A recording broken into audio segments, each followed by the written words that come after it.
let's do. Okay, here we go. It's my turn to pick, right? Yes. Okay.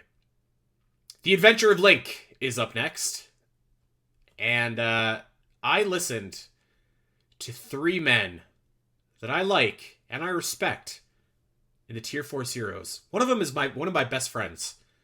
And these three guys tried to tell me, they tried to sell me a bill of goods that said that the intro to The Legend of Zelda, The Adventure of Link, was better than Skyward Sword's intro.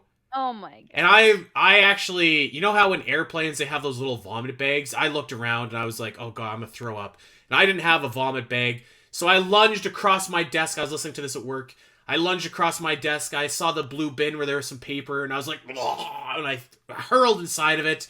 Had to go throw it out after I heard that. Just left for the rest of the day. I was so shaken up by what I had just heard. I literally know nothing about Adventure of Link's intro. You know what? I know a thing or two about Adventure of Link's intro, so let me tell you how it goes. Okay. You start off in, well, I guess I don't know as much as I thought, because I forget the name of this cursed palace that you have to go back to again and again and again and again every time you die. But you start off there, and kind of in the same vein as the original Legend of Zelda, you just go, and what you're supposed to do is make it to the first town, which, off the top of my head, I can't remember which one that is. I'm going to look it up right now. What you're supposed to do is make it to the first town.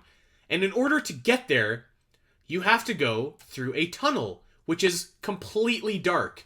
So you would assume, as a player, like, I can't proceed yet because this tunnel is dark and I can't see anything. This is not the way to go.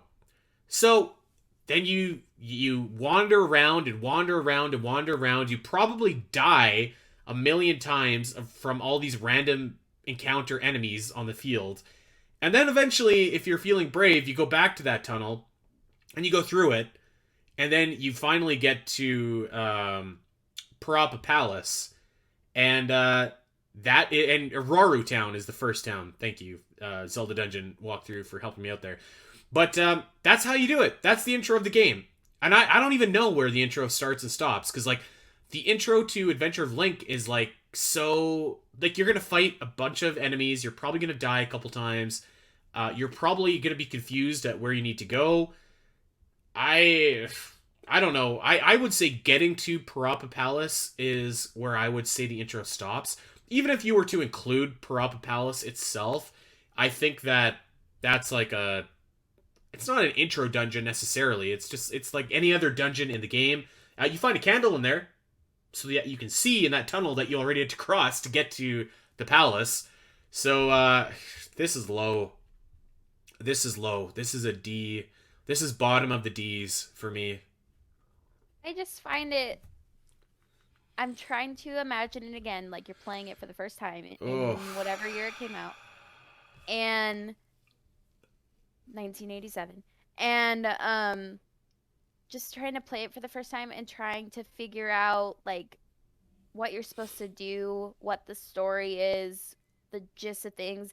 And I'm a kid and I'm not going to be reading any manuals or walkthroughs. I'm just trying. You want the game to Zelda Dungeon introduce you does to the not game. exist. Right, you want the game to introduce you to the game. You don't, like, is this one of those games where the manual is a big deal? 'Cause I'm I sure can't. it is. I I think can't remember. you could almost say any NES game has a substantial Okay. But pamphlet. that's my point, is you want the game to introduce you to the game, not any outside material. And so I don't think this game does that. And trust me, I've started this game over and over and over again, and I still don't know what the heck the intro is. Well, it's kind of like a It's just Sleeping Beauty intro.